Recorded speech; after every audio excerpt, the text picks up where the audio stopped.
Sa iba pang mga balita, dadalo naman si Senadora Laila de Lima sa susunod na pagdinig ng Senado kaugnay sa pagkamatay ni Albuera Leyte Mayor Rolando Espinosa.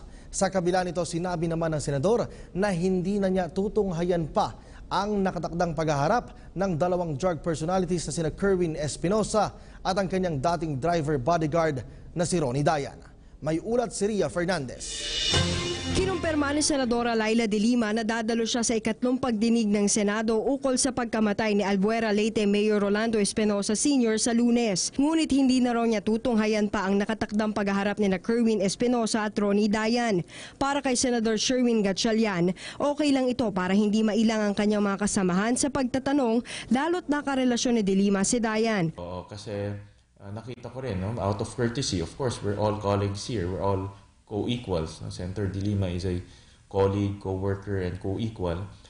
May courtesy rin, no? Pag nandyan siya kung nagtatanong yung mga ibang senators. Kaugnay naman sa inihaing show cause order o SCO ng Kamara laban kay de Lima, sinabi ni Gatchalian na maaring hindi ito sagutin ng senadora dahil sa tinatawag na interparliamentary courtesy. Pero kung talaga umanong may paglabag na ginawa si de Lima, mainam na maghain na lamang ng formal na reklamo sa Senado. Sa panayam sa media, sinabi ni de Lima na wala pa siyang natatanggap na kopya ng SCO.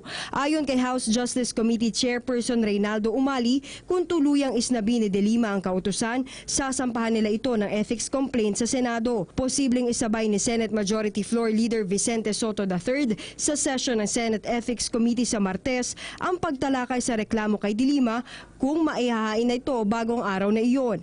Sinubukan natin kunin ang pananaw ng ibang senador sa mga issue. Tumangging magbigay ng reaksyon si Senador Manny Pacquiao dahil miyembro ito ng komite, habang wala naman tugon ng iba.